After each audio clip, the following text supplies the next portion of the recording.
We will now call to order this January 8th, 2026 meeting of the Town Council of Centreville. We will start with the Pledge of Allegiance and remain standing for a moment of silence. Pledge allegiance to the flag of the United States of America and to the republic for which it stands, one nation, under God, indivisible, with liberty and justice for all.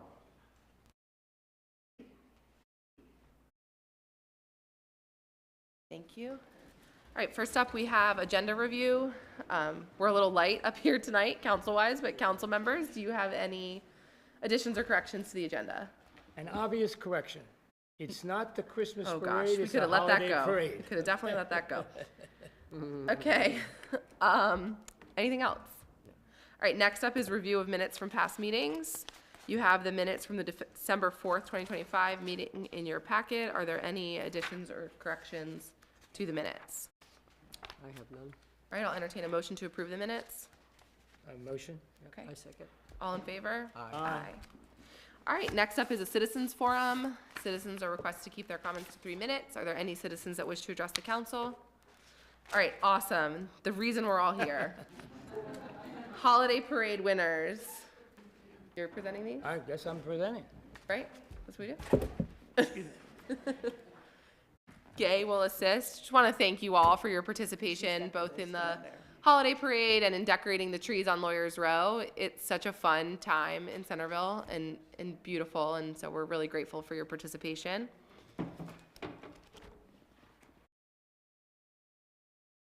Okay, ready? Best overall.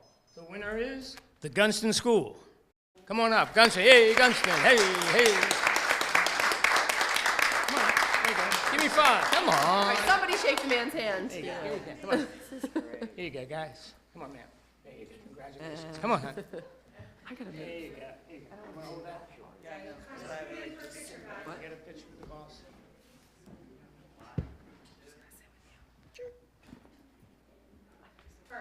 Congratulations. Congratulations. Good job. Good job. I don't know if they're here. We'll announce them anyway. If we're wrong, we take it. All right, okay. Most original. The Stoneflies. They're not here? Okay, any flies here? We'll take any fly at this point. Okay, there you go.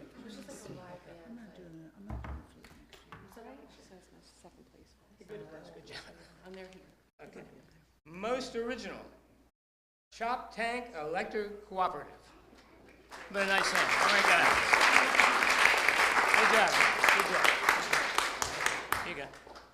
I think she wants a picture. Congratulations. Good job. Good job. Thank you. Good job. Over here. Okay.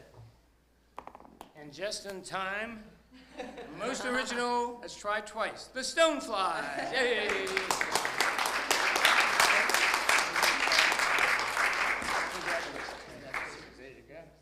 Congratulations. Thank you. All right. She wants a picture.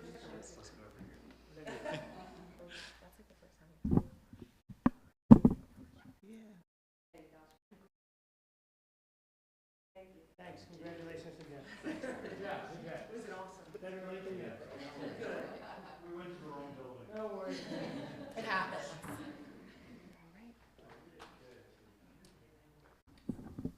Most original. Queen Anne's County High School ice hockey team. All right, hockey.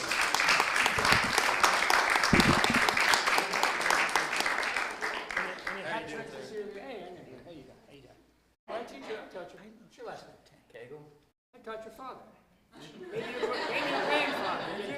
Yeah, you ask him. Ask him if he had Mr. Matt. Come on, take it. All right. Really cool. All right? We're good. Congratulations. Good job. All right, good? Thank you. We're not done. We're not done. Okay. Keeping with the theme, Queen Anne's County High School Clay Target Team. Hey, hey.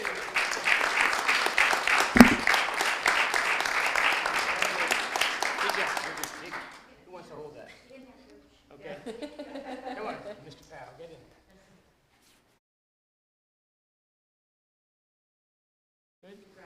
Good? Good job, guys. Good job. How you doing? How you doing? Say hi to your dad. I did? Oh. You're gonna wear me out. Okay, keeping with the theme, the winner is the Go-Getters 4-H Club. All right, Go-Getters. Congratulations. You got more coming? No, just Oh, here you go. Thank you. Here you go. You can take a picture. Okay? That's all right.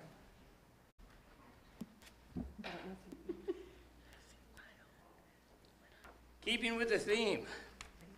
We're keeping with this theme, that's for sure. Economy roofing and restoration. Okay, anybody who wants to jump on a roof and get a trophy? Okay, all right. Okay. And honorable mention, Crossroads Community Incorporated. Anybody? Neither, I'll just give you a meeting. Okay. All right. Okay. Those are the parade winners. Am I done? You are done. Thank you, man. Rich is good too.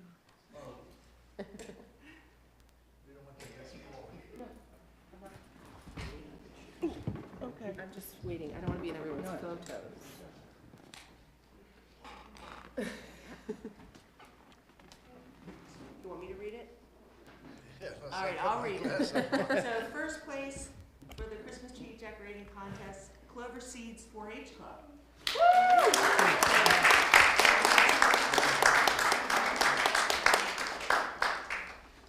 Lori, do you want to? Lori Rock. Yeah. No, good. I will stand right here. Congratulations. 2 years in a row.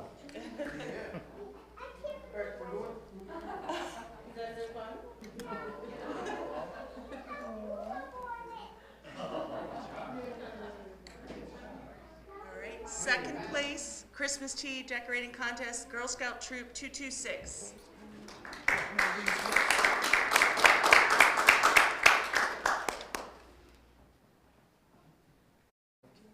Are you the troop? Are you? Just go ahead, right in, take your trophies. Don't go here.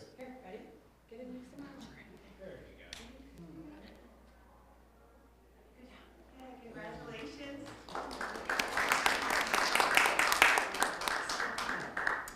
The third place, Christmas tree decorating contest, Girl Scout Troop 324.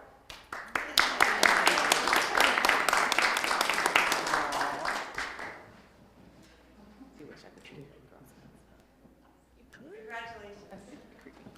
Thank you.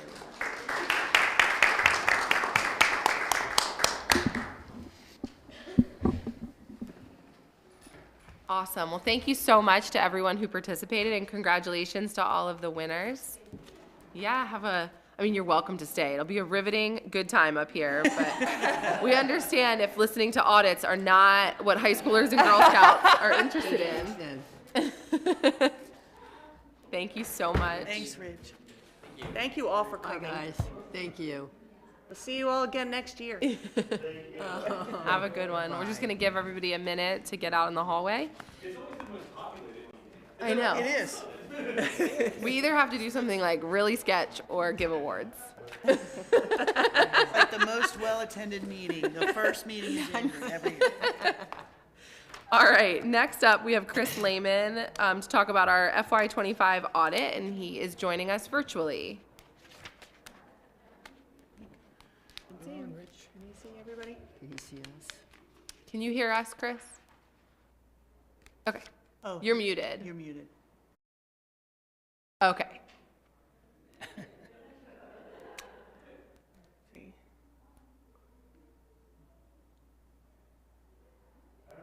Okay, can you hear me now? Yes, Yes. awesome. Okay, so sorry about that. I had no ability to unmute myself. Thank you. And I'm not offended if anyone left because I know that audits can clear out a room. Now let me see. Can I share my screen? I have a presentation I'd like to walk through if I'm able to do that also. Yeah, just give us 1 second. Okay.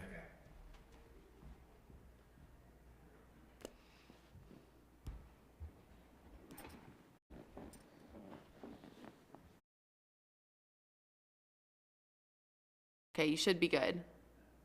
Okay, give me a second here, and if I do this appropriately, I think you can see a presentation now Yeah, we're seeing the like on the screen.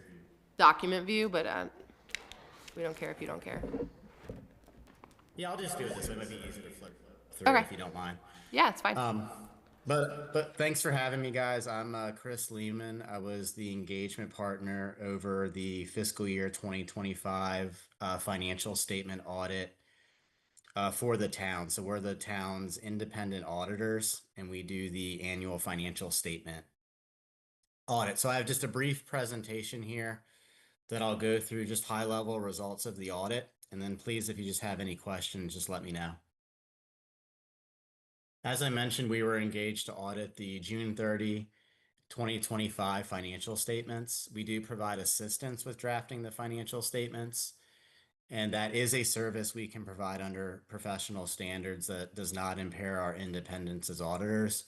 In addition, the state of Maryland requires a uniform financial report, or UFR for short, to also be submitted to the state with the financial statement. So we also assist with the completion of that form. So both the form and the financial statements have been completed and issued to the state. Just a high level results here. We've issued a clean or unmodified opinion on the financial statements, and that would be the best opinion we could give under professional standards. We did not discover any instances of fraud. Our audit's not a forensic audit, but we are required to have a healthy skepticism that fraud could happen at any time. We did not have any material weaknesses that we identified in any of the significant or key controls that we're relying on for the audit. And I have a slide that'll go through those significant processes that we rely on. And then lastly, we received the full cooperation from management. So any records that we requested, we obtained adequate backup. Any questions that we had, we obtained adequate and timely responses for those items. This is just a picture of our risk-based audit approach. The slide that I'll go to next is really as a result of our assessment of the test and the design and operation of internal controls. And that's the second phase there, where we're testing transactions, significantly looking at payroll, expenditures, revenue transactions, just transactions that have lots of volume associated with it. And we're looking at proper approvals, those transactions being recorded within the proper accounts, and also being recorded for the proper amounts. So there's kind of two ways we look at internal controls. One's at just a control environment perspective, and there's 5 interrelated components for there to be an effective environment. And we've concluded that there is an effective control environment for the period under audit. And then going into the key phases, looking at the treasury cycle, which is looking at bank and investment reconciliations, estimates within the financial statements. There are some actuarial based estimates that go into the financial statements. If you look at other post-employment benefit accounting that's in the financial statements, there's some pension accounting related to the participation in the state of Maryland retirement system. Even the useful lives of a fixed asset is another example of an estimate within the financial statements. We also go through the financial reporting process, the expenditure cycle, payroll, revenue, and fixed assets. And we've concluded that both the design and the operation of those controls was effective for the period under audit. Any questions so far? Okay. Next couple slides will just be high-level financial statement information. And this is just a snippet taken right out of the 2025 financial statements. Specifically, there's a section in the front called a management discussion and analysis. And that's where the 2025 figures are compared to the prior year, or the 2024 figures. And the financial statements on an entity-wide basis are broken down into governmental activities and business type activities. The governmental activities is primarily the general fund, but that also includes the special revenue or the investment fund, as well as fixed assets and long-term liabilities and debt and things of that nature. So just think of it as an all-in picture of those activities. And then the business type activities would include the water and sewer fund primarily. So total assets for the governmental activities increased year over year. They were at 22.1 million, or I'm sorry, down slightly. I'm sorry, up 22.1 million against 21.5 million roughly. Liabilities up slightly from 6.8 million to 6.6 in the prior year.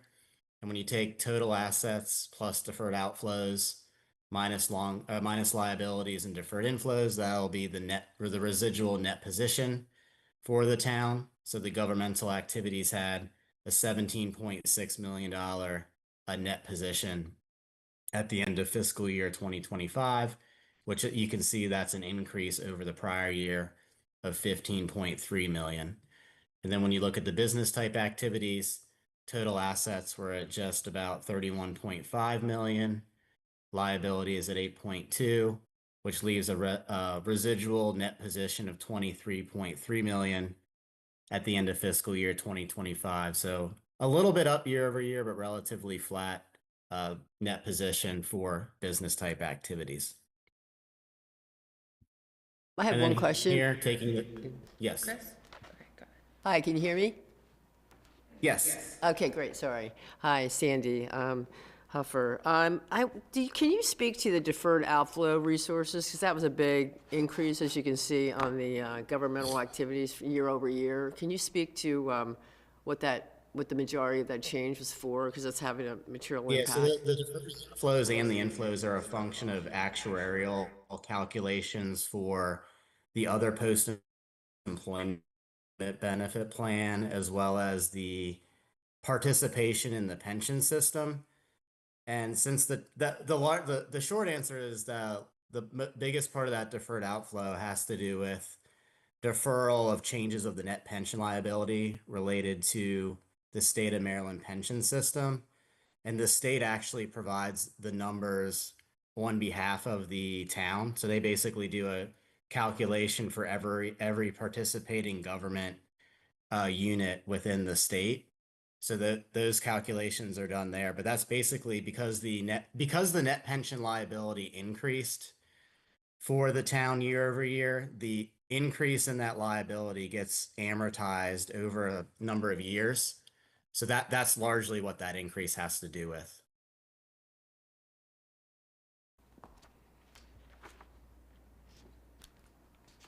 Does that help? Does that answer your question? Yes, yeah, that's good, thank you.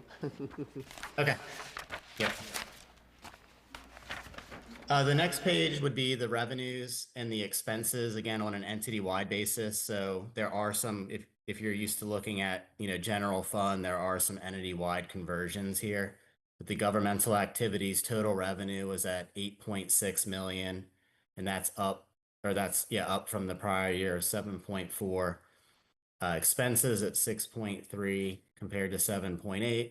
So all in, there was a positive change in net position of 2.2 million. A lot of the positive changes there have to do with the pension and the OPEB accounting adjustments that happen on the entity-wide financial statements. So that's a large part. Like when you asked the question about that increase in the deferred outflow, because that's, for lack of a better term, it's an asset, it's a debit that is a driver in the increase in the net change in net position, and then that'll be amortized and expensed over future periods.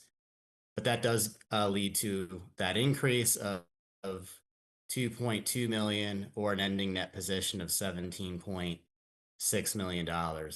Business type activities, relatively close or flat net income or change in net position, where revenue was at just about 3.2 million, with expenditures at 3.2 million, which leaves a residual positive change in net position of 33,000 for the year. Any questions there? Rich, could I just explain to me the auditing procedures? On page 10, program expenses, and just so I don't understand, public safety. 2024, 3.5 million. 2025, 2,000,083. Did we spend less money on what? I don't understand. That might be more of a Well, Karen question. Yeah, I'm not sure, did we spend, I guess the first question, did we spend less money on public safety in 25 and 24? Or is this just a clerical or some type of, I just don't Well, it would understand. probably, yeah, it would probably be a better comparison if you looked at the general, because this is the entity wide, which is including depreciation expense. There's adjustments for pension expense and things of that nature, which is largely going to drive variances here. For your question about spending, it would probably be a better chart to look at the general fund itself, because the general fund is closer to cash basis, and that would be more comparable. This one's a little harder to make that same comparison for those depreciation expense and all the pension accounting that goes into it. So. If you'd like, I could, subsequent to this meeting, I could pull the general fund information. Yeah, for those And of that us that could don't. maybe yeah, answer your question a little better. Yeah, because I just don't, I mean, there's $1.5 million difference there, and I'm not exactly sure. For us phys ed teachers, I need an explanation. Same thing with Public Works. We went from 2.5 million to about 2.25, you know. Are we spending less than? They did spend about 300,000 less. There's so much variance in public works Oh, based okay. on snow and water main Sure, if breaks. it's a, and- so the only one I guess we still have a question is public safety. Yeah. Okay, could that be explained to me at some future date? Yeah, I think he said he'll, Yeah, after, I could- yeah, he'll, Okay, but we did, I just want to make sure, we Yeah, did I'll not provide decrease public additional safety by $1.5 million, information right, okay. to- Now, does Yeah, I'll that, provide additional information on that to Karen and have her and last provide question, that to you again, guys. okay, last question. So does that change our bottom line figures? You go down to the bottom, net position end of year. If there's in other words, does it still add up to 17,626,000? Well, maybe not, right? If it we say- does, because you're It gonna will, look okay. at the total revenue, your total expenses, your net position. Okay, Yeah, but, yeah, beginning do me a and big end. favor, just explain to me, not now, at a future date, why there's $1.5 million difference, that's all, I don't understand. Him and I can work on it, get the information, maybe you can. That's your convenience, that's your convenience, there's no rush. Yeah, It no, just- take care of it soon, no. Yeah, no problem. Okay, That's all I got. all right. Great question. Okay.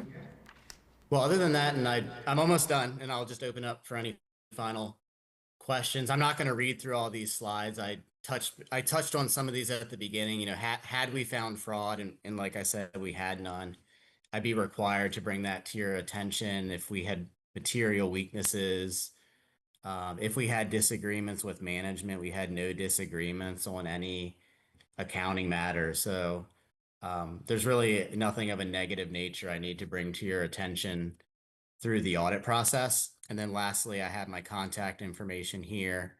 If there's any questions outside of audit season, you know, we make ourselves available to answer questions. I know Karen's not shy. She takes advantage of us and, you know, providing advice when there's questions and, you know, things that could help you now. Don't feel like you have to wait for audit season to get those questions answered. So I know there was the one question about that public safety variant, so I will send a follow-up email on that, but is there any other questions or anything I can answer? I have one.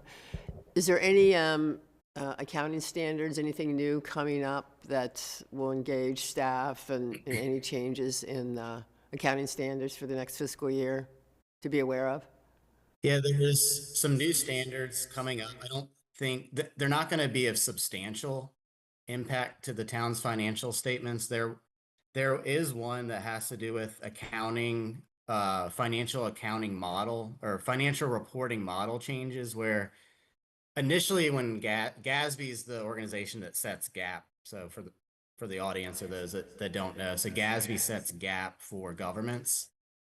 And there was a project that they went through that was potentially going to change the entire model of revenue recognition, expenditure recognition, like everything. And they ended up scaling it back substantially, which I think made a lot of people feel better. So GASB 103, to answer your question, that's the next standard that's required to be implemented. That's the very light version of what could have been substantial changes to the reporting model. But what that's going to require is some additional explanation in the management discussion and analysis rather than, GASB's trying to get away from folks saying, well, assets went up because cash went up or revenue went up because income tax went up. It's trying to get more situations described as to what happened in layman's terms and how that translates into numbers. And then there's going to be a little bit of tweaking of the enterprise funds, your water and sewer fund, and they're providing some clarifying guidance on what constitutes non-operating revenues and expenses. But I don't see that being a heavy lift for the town. We'll of course work with Karen to make sure that is implemented appropriately. Great. Yeah, that's always There- good you to, know, yeah. that's probably the biggest one I would say is coming up. Okay.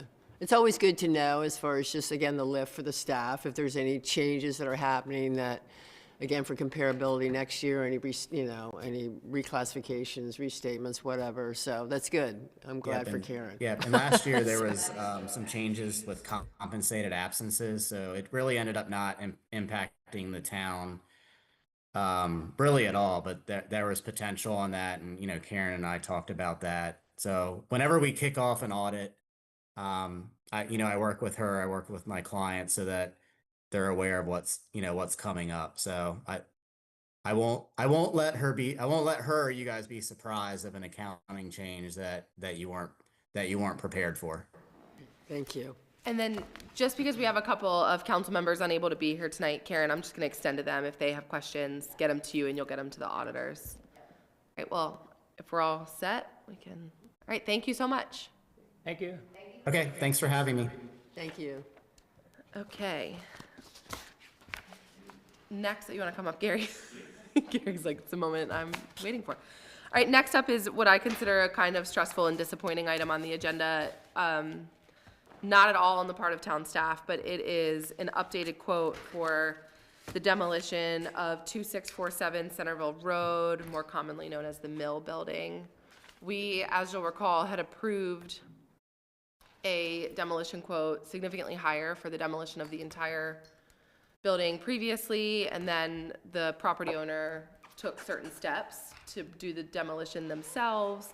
And the town, we've really wanted to work with the property owner, as we would any property owner, to not have to do it ourselves and put a lien on their property. This was like last resort for us. And so we have attempted over the last couple months to really work with them to handle it properly. Unfortunately, the property owner believes they are done.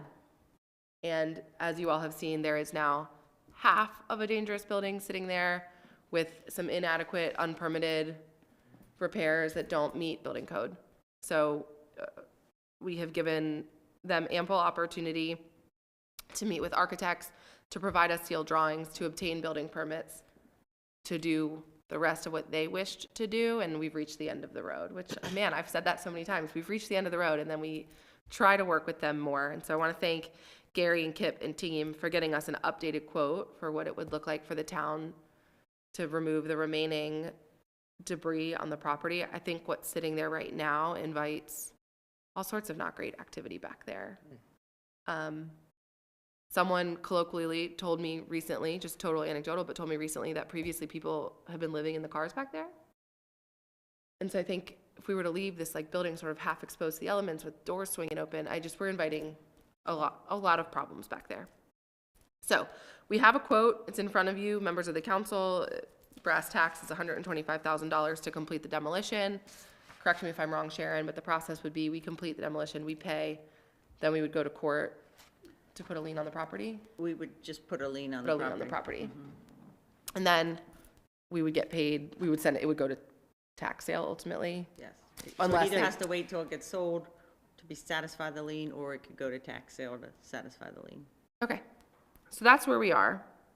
Are there any questions for Gary or Sharon or Carolyn? I just have one. Gary, help me out on the, I mean, it's great. Let's get something done. I think you're right, exactly right. It's about time.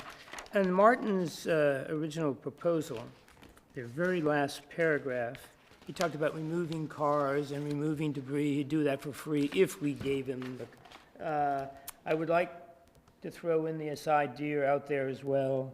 If the town of Centreville can get mechanics lien on the cars, are you with me? Okay, that paragraph. Is that alive and well, that statement? Is that part of the, it's not on the motion. Is that still possible? I mean, otherwise, we're gonna have to pay to remove the cars and remove all the I other was stuff, confused by right? it, but So normally when you do a demolition job, it's, I have this, you take care of it. All that's priced into there. He was just trying to cover his butt if anything was to happen. He would need some kind of paperwork probably from just the police department or something saying, because if you go to scrap a vehicle that's not yours, you can get in hot water over it. That's really what he was trying to get at, was just, he's trying to cover himself to make sure that everything's okay. Okay, so I guess what I'm asking is, for the 120, whatever the figure it is here, for the 125,605, will that include that bullet point or not? Yeah, it would so, include removal of the vehicles. so if you pay him $125,605. The cars go and all that crap. When you look to the right, there will be nothing there but seed and grass. I just drove by tonight, there's 2 cars, there's a pile of trash, and 3 teenagers looking for a place to smoke dope. 2 of which were my kids, probably. Anyway, so that would be included, because I see there's that red car, that white car, and then there's a big mound of junk there, so that would go. Yeah, For the when you look over, there will 126. be But nothing there everything but would be grass. gone, and then we would recover all of it. I mean, is the property even worth that? But we would attempt to recover all of that. I mean, there's not a, I mean, my fear from the beginning of this has always been, does the property sell for sufficient value to recover this? We don't know. Yeah, you never know. Yeah. I think regardless, it's still a dangerous situation. If you ask me, like I said, I think it invites criminal activity back there, frankly. I think it remains extremely unsafe, perhaps even more unsafe, as now it's half of a building with some And it's ugly. When you used drive in siding it, yeah, slapped on it. it just We has have to an be- active demolition thing, so we are within our rights to do this. Yep. And if the lien was not satisfied by the tax sale, we would have other collection Yeah. possibilities. I don't know what, Good job, Gary. Good job. Okay. So we need a motion. So I have just one Yeah. question as far as this notification relating to it being $125,000 to this property owner, making them aware, kind of the last notification. What is that communication like to them as it relates to them being aware that there's going to be a lien of $125,000 because of his inaction? Can you just kind of talk through what that looks like?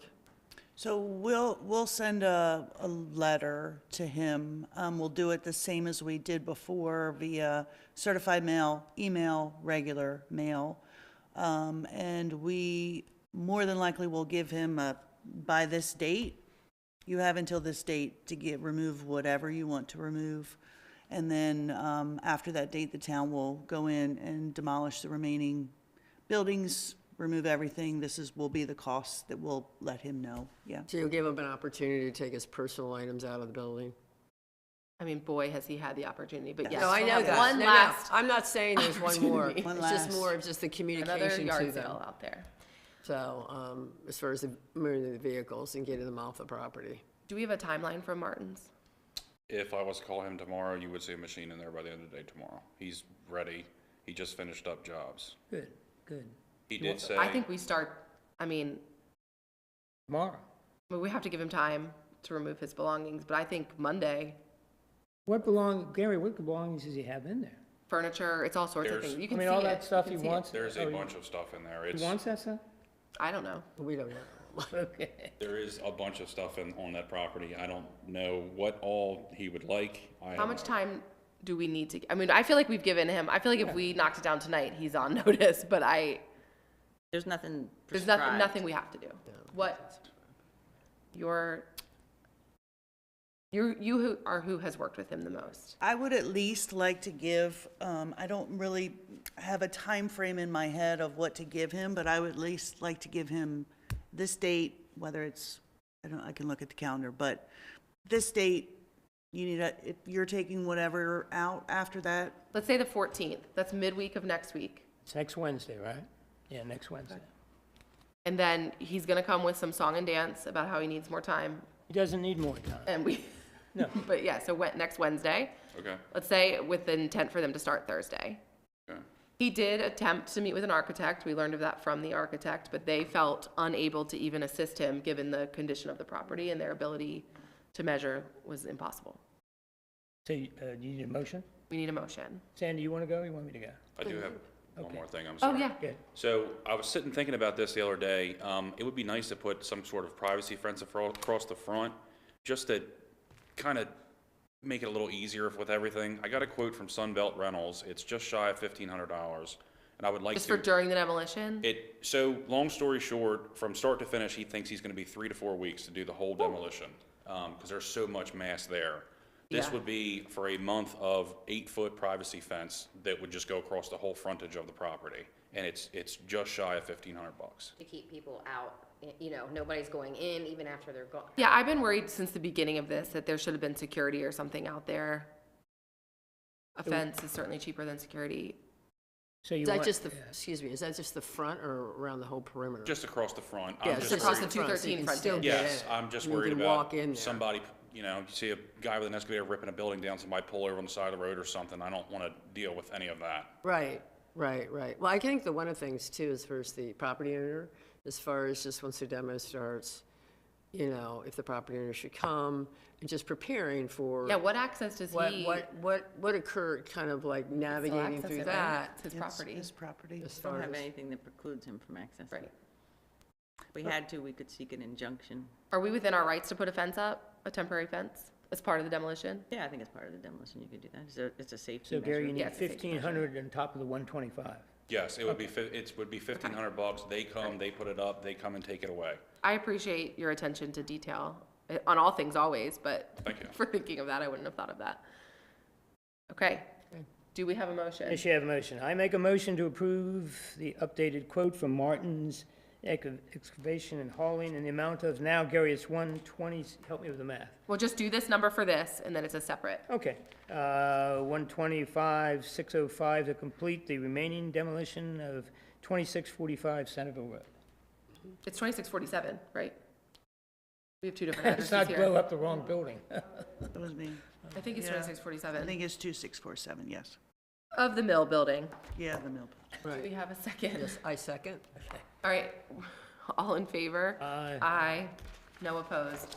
Okay, and then we would need a motion to approve the expenditure of $1,500 to Sun Rentals for a temporary fence. The exact price is $1,495. Just throwing it out there. Okay, we'll give you $5 of wiggle room. Cup of coffee, right, cup of coffee.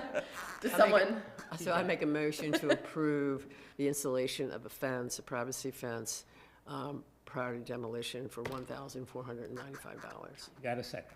okay, all in favor? Aye.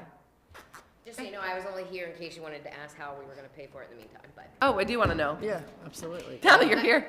Just had a conversation with Carolyn earlier, and, the interest we have earned on the ICS account, I think, can more than cover this. We had budgeted 70 grand. Halfway through the year, we've already, received 170,000 in interest, so I think that's what we use to cover this. I'm gonna cite it as a capital purchase in the Public Works Department, so I can track it easily for when the time comes for tax sale and lien purposes. Okay, makes sense. Good luck. Seriously, thank you to the town staff. This has been and to Sharon, this has been a debacle I can't think of a better description for it, frankly. And, every single time I go into Duncan, I get asked about it. So I'll be glad that we've taken some decisive action here. All right. Good job. Next up, it's still you, Karen, so you might as well just stay where you are. Next up is the FY 2027, which feels unbelievable to say, budget timeline. And Karen Luffman, our finance officer, is here, and the timeline is in your packet. Fred, more for you than Sandy. This is an exhaustive list of all of the Meetings, etc. yeah, the meetings and the dates of interest related to the budget. We don't necessarily always need all of the work sessions. Maybe we do, maybe we don't. So ultimately, the department heads and I have started working on the draft. We will plan to present the draft budget and capital to you guys on March 5th. And within the next week, we plan to start the work sessions. I did them weekly. Some are on days where we actually have council meetings, so we'll cut off at 7 if needed. And then there's other days where there weren't council meetings, and we go as long as we need to. I have scheduled 4. With new people, if we need to add, we can. If we get to a point, I think the last couple of years, we've actually been able to cut one out, but I always like to just be safe. At the end, we will adopt the budget at the June 4th council meeting, and in the end of the month in June, we will give the tax levy to the town on what our rates will be.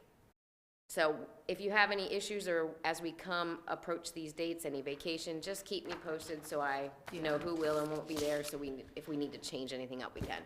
I might need to zoom into one of the work sessions, but I'll let you know. Okay, awesome. Any questions? No? Okay. Thank you. Yeah. Okay, next up, Crystal, thanks for being here.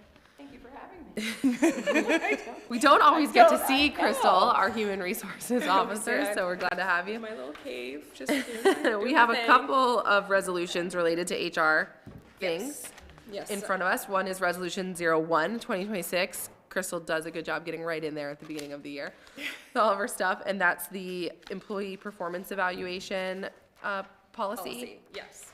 It's really what I'm doing with this policy is we're just putting or adding in that extra step of the practice that we're already following. So it's just to make it more clear in the policy that the merit step increases shall be effective in the next full pay period after the employee's anniversary date. It's just something that has just never been in the policy. Makes So sense. just wanted to Some make clarity. Yep, offer some clarity. This is a resolution, so it doesn't require a hearing, and we can act on it this evening if there's a motion. I motion to approve Resolution 012026. Got a second? Okay, we normally do roll call votes, but with only 3 of us, we're just not. So easy. all in favor? Aye. Any opposed? Okay. Next up is another HR-related resolution, 02, 2026, which is the leave policy. I'll let Crystal explain it, but it's pretty straightforward.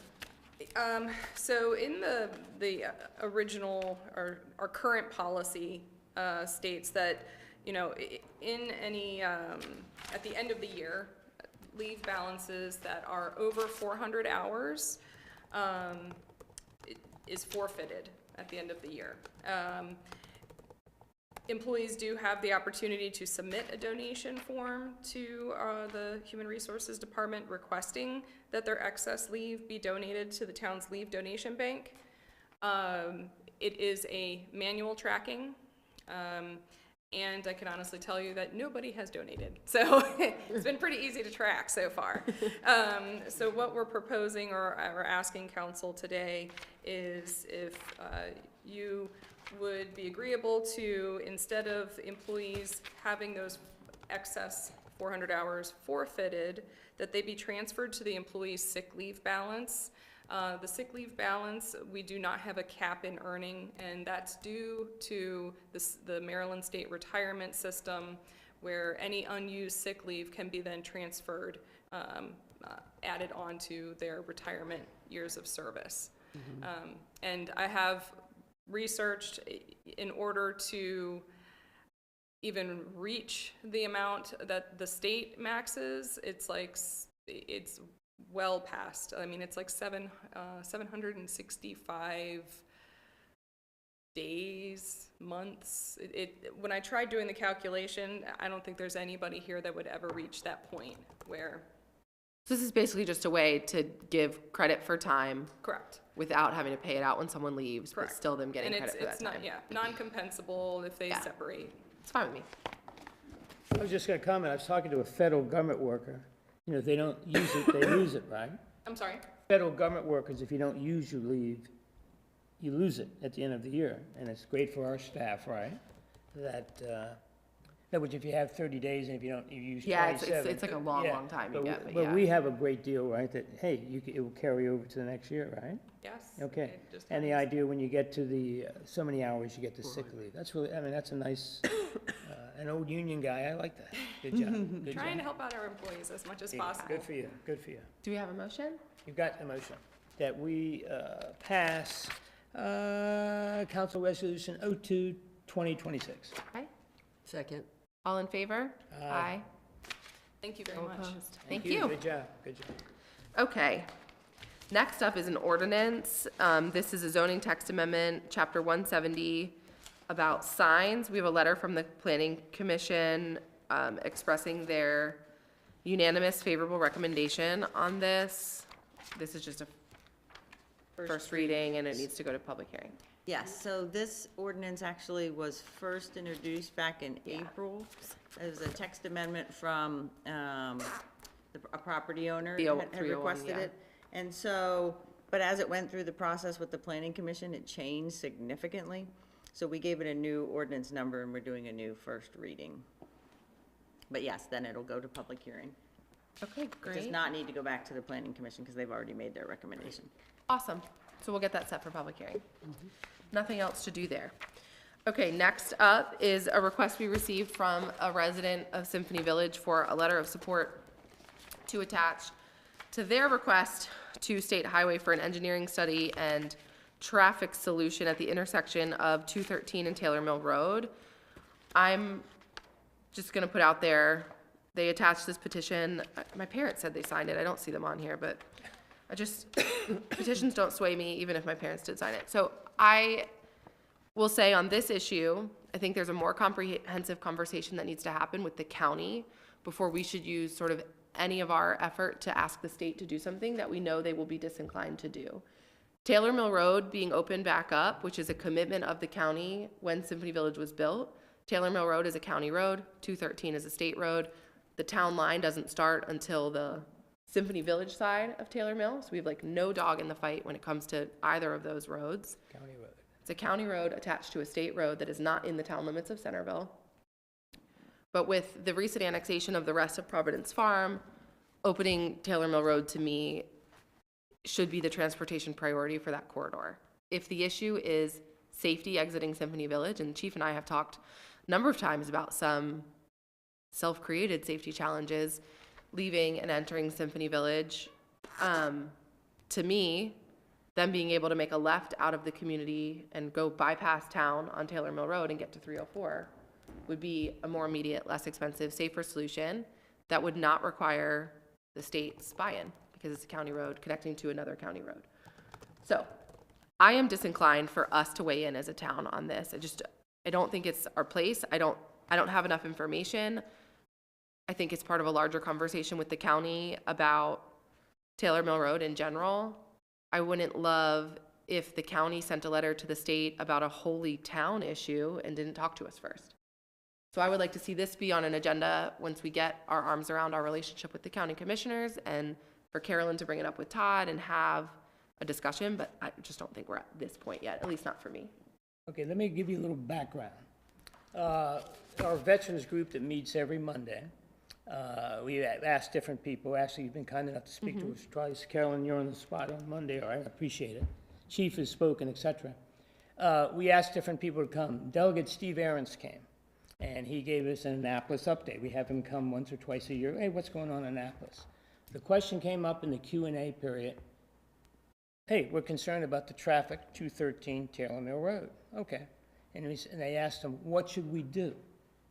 Okay, he said, you should start a petition and ask the state, not asking particularly for a light, just look into the situation, give us a broad overview of what's going on. They got 300 plus signatures out of 600 people who live up in Symphony Village. They said, please, and if you read the document, could we just have a study? We don't necessarily talk light here. Would you discuss Taylor Mill Road? Now, it's a county road, I agree. Matter of fact, we just left a meeting, Mike Whitehill did a terrific job explaining to people up in Symphony Village what's going on. Anyway, Aarons came on and said, well, look, this is what I think you should do. You should get the signatures of people who are simply saying, let us look into it. No judgment, you know, it might come back, hey, this is stupid, open the road, let's go, that's the future growth. Let's at least look into it by the state.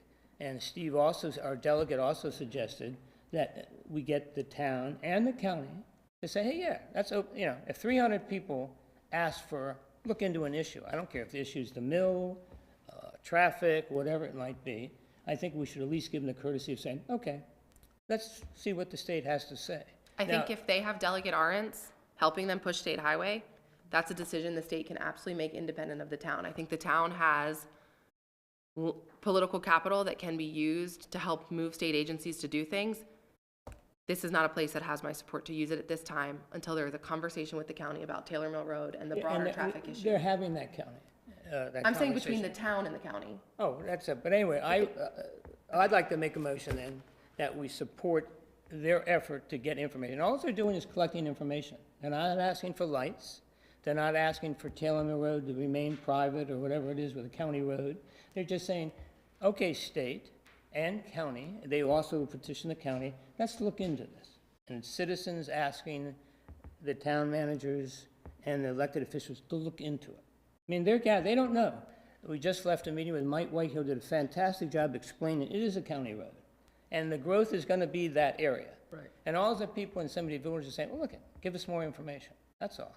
And if the state can give us information, the county can give us information, we should certainly support their ability to gather information. I'm saying absolutely, we should support their ability to gather information and we should have conversations with the right people. Is there a second on Councilmember McNeil's motion? I don't support that. I think as far as just, I agree with Councilman Kaiser that the state and the county, it kind of is in that space because of where this is. And as far as just the Taylor Mill Road, I think connectivity in our community, I think is important. And I think this, again, I'm not opposed to this if they want to do it, but I don't think that it's necessary for the town to give a recommendation letter associated with this due to the parties involved. I don't support that. So. Okay. But I am personally very supportive of us having a conversation with the county about the bigger picture. Exactly. And so Agreed. we've talked a lot about needing to have regular conversations with Todd and some of the commissioners, and let's put that on an agenda. All right, and I will be happy to communicate with Debbie about that. All right, reports of boards and commissions. Maryland Municipal League, there's nothing. Council of Governments met this week? No, they will, February something. February 11th will be the 11th, next okay. meeting.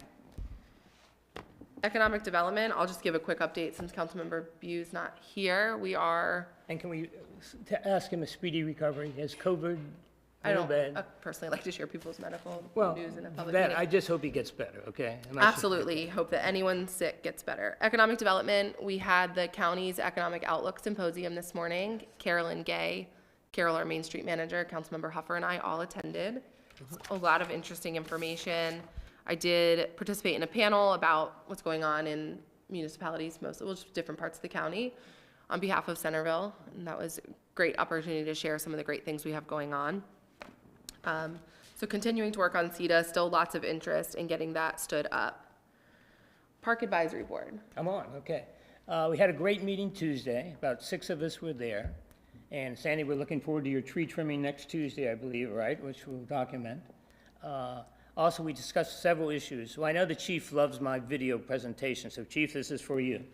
The town has done a wonderful job of providing benches around our community. And I'm going to bore you for 2 minutes and 22 seconds, all right? But we're going to look at benches, and the amazing part is about $1,600, $1,700 a piece. And we maintain them, we get rid of the graffiti, but some of the most beautiful views, and if you can go with the sound, is that possible?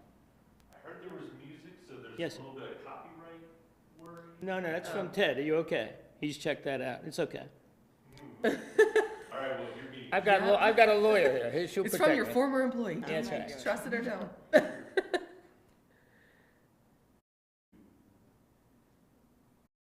You could just sing, Fred. Okay, well, here we are. You challenged me, didn't you?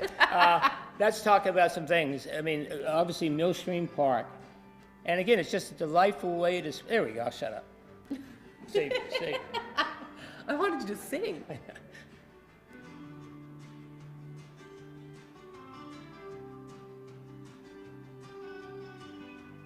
And this is what makes this community special. You can go down to the wharf, you can go down to a park, you can go in front of our town office, sit down on a bench, and just relax. Some of the benches have some very sentimental value because they're dedicated to individuals. Here's a view from one of our benches. Come on, geese, beautiful trees. That's awesome. Can you beat that? Chief, I know you love it. I saw you look. I saw you look. I'm killing them, actually. You know that. We all bring different things to the council, and you There bring you go. Nothing but trouble. benches. That's good. No, they are great. I'm so proud of our parks. I talked about that today. You should be. I mean, it's just unbelievable. Lunchtime, get away from the desk time. It's just really good. I should start doing that. Get away from the desk time. Me too. The majority of them are down at Mill Stream Meet at Park. the wharf, Carolyn. It's all together right now. Oh, get out of the wharf. That's the I deal. personally love the kid picnic table at the wharf. Yeah. And again, some of these are dedicated to individuals, so there's a lot of sentimental value for some families. Ooh, it's a rough one. What's that? It's graffiti That's on that sentimental?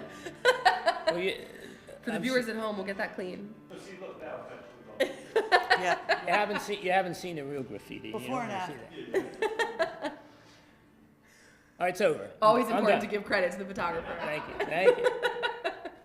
That was wonderful, Fred. You happy, Chief? Okay. Chief wants that. It's gonna be his bedtime stories every night. Awesome. Anything else for parks? Nothing. We do have wonderful benches. Yes, we do. Yeah. Planning Commission, I'm sure you have nothing.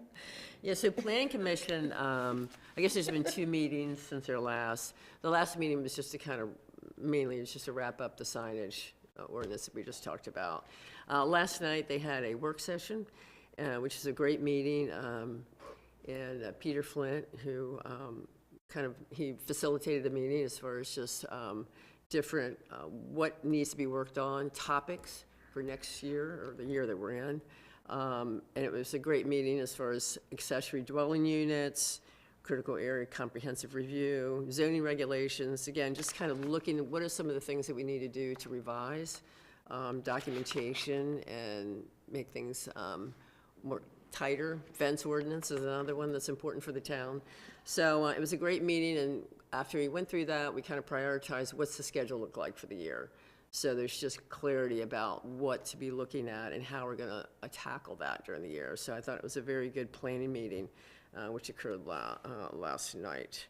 And one thing that was asked for, that was recommended for the budget, is associated, which again may not be a budget issue, Carolyn can speak to that, as far as just a parking survey, just looking at parking for the town, to see, I think it was in 2011, that there was an analysis, a study done for parking in the town, and it was recommended by the Planning Commission to have that revised, because it's been some time, and I know Pete's been working on that as well, to see what we can do there, and I think there's just been, he's working on that, which I think is so important for the Planning Commission. Parking is a major thing to think about when you're doing development. And I think I don't mean to cut you Yeah, off, I absolutely, go apologize. ahead. I think there's 2 parts to it. There's one part as far as the accessory dwelling units go. It's a requirement of that there is a parking study, but not an in-depth parking study. Right. If the Planning Commission wants to keep the parking requirement for ADUs in the code. If they don't, then there is no requirement to do a study. Right. For parking. And then the other part is, will the council consider doing an actual townwide parking study, similar to what was done in 2015? Although that one was only for the central business district, but one townwide. Yeah, and I think, and I'm. That would have a budgetary impact. Right, so I think that is what the Planning Commission was speaking about last night. Yeah. And I'm very supportive of it, because you really need to have a good comprehensive plan regarding parking. Because just an overall statement, if you put a lot of parking spaces, it's not good land use in your town. because there's no tax revenue associated with that. And it's not utilized to the capacity it should be. And so it's wasted space for land use. And economically, it doesn't make sense. So it's really something you need to look at closely and be very thoughtful about. So I support it totally as it relates to the budget for next year to be considered. Awesome. Those are the main things. Great. Reports of department heads, town manager.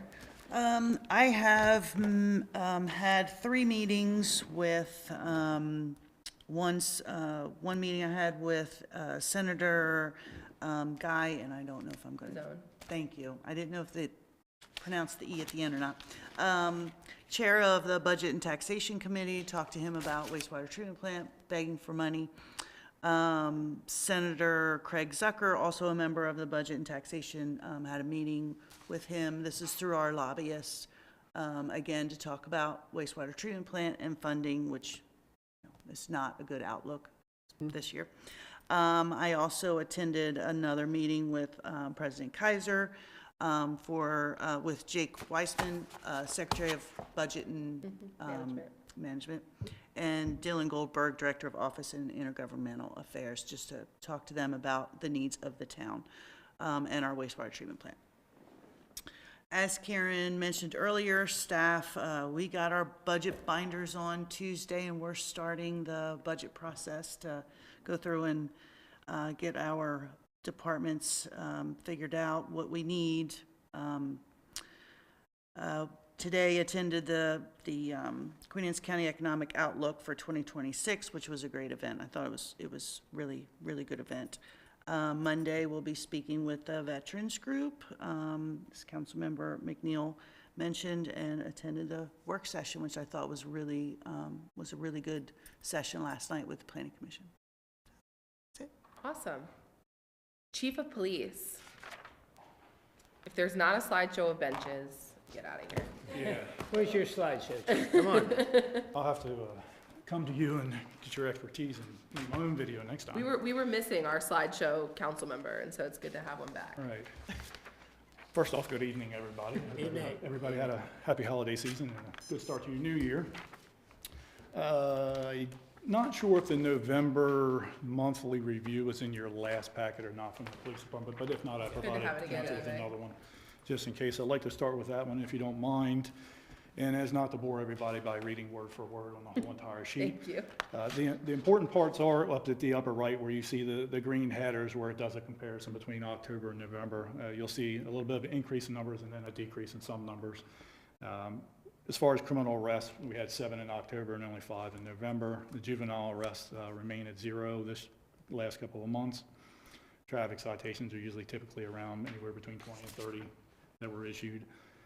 Warnings are similar, between 168 and 153. Safety repair orders, they were down a little bit. Parking citations remain similar. Incidents, however, changed by almost 80 or so. What that was is mostly a proactive approach during this time of year. As it gets colder, some of people stay inside more. They don't want to be out as much. We don't have as many, hate to say crimes occur, but we don't have as many responses typically during the winter as we would during summertime. So what the officers do is typically they try to be out there and take that time to be more proactive, do your patrol checks, check your neighborhoods, check your business and commercial areas more so, especially during the holiday season, to reduce the risk of extra crime occurring. The red speed automated speed cameras only issued 32 citations in the month of November. Now, I think I indicated to council before that we were down 1 camera on Watson Road. It got powered up and it's been re-implemented by the end of November. So you will see on the December's report that I'm getting ready to touch base on that the numbers did increase by that third. So. Complaints and incidents, again, it was 735. I don't have to go through all of them unless somebody has a question about one particular one. Please stop me and ask. And as I just indicated, you're going to see 408 business and residential patrol checks, so that's always going to increase this time of year. Some of the special assignments and events that we did attend were defensive tactics instructors training. Again, that's Lieutenant Larimore training some of our newer recruits down at the Police Academy in Salisbury. Sexual assault, sensitivity and response training. We have to have certified officers in that area in order to handle certain crimes. So we sent one of our other officers in the month of November to attend that training. That brings, out of our 13 officers, we are now 8 certified in that. We had one officer attend license plate reader training. We had our all-hands staff meeting. I would like to touch base on that just a tad. So with the police department, before in prior years, we may or may not have had an all-hands staff meeting, which is basically a gathering of everyone to discuss, you know, the state of the state kind of deal. Some former chiefs of police might have done it annually, some might not have done it at all, depending. When I took over back in 2022, we felt it necessary to try it quarterly, and we found that might have been a little too much, bringing everybody in on a quarterly basis, so we reduced it to a biannual meeting. So this was we do one in the spring and we try to do one in the fall, and this was our fall meeting where we discuss any type of issues we may be facing at the time, future endeavors, that it's our transparency between the administration and our staff, letting them know where we stand, what our obligations are, anything from what we would like to see from them and what they'd like to see from us. So that took place. And not last but not least, but we had the Veterans Day celebration at the American Legion. Phenomenal turnout, great conversation as always. And we assisted with the YMCA Turkey Trot at Thanksgiving, which they have been doing annually in town, and it's been great turnout as well. Unfortunately, they typically have bad weather during that period of time. It's unfortunate, but they have some troopers out there to still, you know, push through. So, but that's November. Does anybody have any questions about November? All right. If you wouldn't mind going to December. Again, if you look at that upper right, you're going to see the comparison numbers. Again, not a major change there, anything that would really send up flags in my opinion. Again, you're going to look at the red speed about midway down the page where it was up by 55 violations versus, you know, the prior 32. So that is with the activation of the third camera in place. Let's see, touching base, I don't see anything out of the ordinary under the complaints and incidents. The special assignments, we did have our holiday parade, yay. It had no issues to report. It was a wonderful time. Great. Good turnout. Obviously, we didn't have the turnout we typically do because there were some rain date situations that took place, and there was another parade in another town that drew some attention away from ours. So, but it was still a great turnout nonetheless. So cold. It was cold. As the one who's riding in his vehicle with the heat on. Oh, the window's cracked. I wave. So holiday parade was fabulous. We did have our tree lighting and a menorah lighting. The Providence Farm holiday light judging, which I was so happy to be a part of. That was actually very nice, and I would love to continue to participate in that. We saw a lot of good. I had not told anyone who the judges were for their safety, but you put it out there. You put it out there. Oh, God. Well, and the Symphony Village had a holiday light judging as well, where we had an officer out there to participate in that. So that was the month of December. Any questions on December I can answer? I don't have a question, but I just wanted to say thank you for the Centreville police presence at the menorah lighting. I had reached out to you that week. There was just heightened fear around, a public display of Judaism, frankly, after the incident in Australia, and it just felt good that our 2 officers were right there, very visible. So it was great. I heard the complaints are about the singing. Yeah, the singing, most of the choir is so good. There's just one singer that it's like, why is he doing this? Singing, Carolyn? Are you singing? Just kidding. It was wonderful. It was a was wonderful great. community event, and I loved every minute of it, frankly. And thank you for the speed camera on Chesterfield Ave. Is it showing you any data yet? It starts data as soon the as trailer, yeah. As soon as we implement it and set it up, it starts collecting data. Oh, okay. I mean, are you getting the data yet, or is it being recorded, or what's happening? It's just being recorded at this point. So what we'll do is we'll look at it here in another few weeks. Like I said, we'll give it about a month to gather a lot of data, and then we'll pull the data and look at a report for it. And once we get that report, I can certainly bring it before council or yourself, whichever you prefer. Yeah. Thank you. The next council meeting, we will have the year-end report and review for the department, so you'll have all our yearly stats that I can present to the council. And anything else? Any questions, concerns, comments? No, thank you. Thank you. Thank you, Chief. Thanks. More Town slides attorney. next week. Yes, slideshow. That's our concern and comment. I have nothing. No My slideshow, favorite no benches, no report nothing. from you. Human Resources Manager, do you have anything else? Just couldn't tear yourself away. We're happy to have you here. We're happy to have you here. All right, Town Clerk. I have nothing at this time. Whoa, Everybody's in a hurry tonight. whoa. All right, Everything's all in progress for now. Yeah. Next one, it'll bigger probably. one. Okay. next one will be All right. wild around here. Anticipation. Seeing no citizens for the Citizens Forum, we will dispense with that and move to Council Roundtable. Councilmember McNeil. A couple thank yous. Carolyn, thank you. This poor woman gets emails from me much too often, texts, but what she does, my tomato issue the other day, right, when a person came up to me, couldn't decide where the property lines began and ended. They've been cutting the town's grass, the town's been cutting their grass, but within an hour, we had an answer, and you made if we do the little things, it makes the big things easier, right? Also, real quick to the Kip and his maintenance group, you know, a week ago Tuesday, it was 19 degrees, 50-mile-an-hour winds, and remember the water pipe broke, right? And these young men and young women are out there 6 hours working on that? How long were they working? I don't know exactly, but It was all day, right? I mean, Probably it all was day. bitter out there. So I think they need to be thanked, because they made us all look good. I appreciate that. Awesome. Is that I it? got more slides if you want them. I mean, always, always, Councilmember McNeil. All right, Councilmember Huffer. Just real quick, I just became aware, maybe it has been talked about, I can't remember, but the Spark exhibit from Smithsonian, that's at the Yeah. Kennard Cultural Heritage Center. Have we talked about that at a prior meeting? I think Gay has brought it up, and it's been Okay. on our social Yeah, media. okay. And it ends this weekend, but it ends on Sunday, and I've heard it's really good, because it's about like 30 rural communities, and as far as from an economic perspective too, so I'm hoping to get there on Sunday. So I just wanted to bring that up for the public and for us, if anybody hasn't been there, but I've heard it's very good, and it's leaving on Sunday, so. Or Awesome. after Sunday. That's it. All right. Only thing I have is just because we brought it up at a meeting previously, the need to have a council retreat. We did get it scheduled. We are working through agenda. Councilmember Huffer and I have talked about it. I'm going to send the draft out to everyone for feedback. But I think it'll be really good to really do some intentional discussion and get things, to a place where we can get some good work done this year. So that is all I have. And I think all that's left is a motion to adjourn. I motion to Second. adjourn. Okay. Good job. Thank you.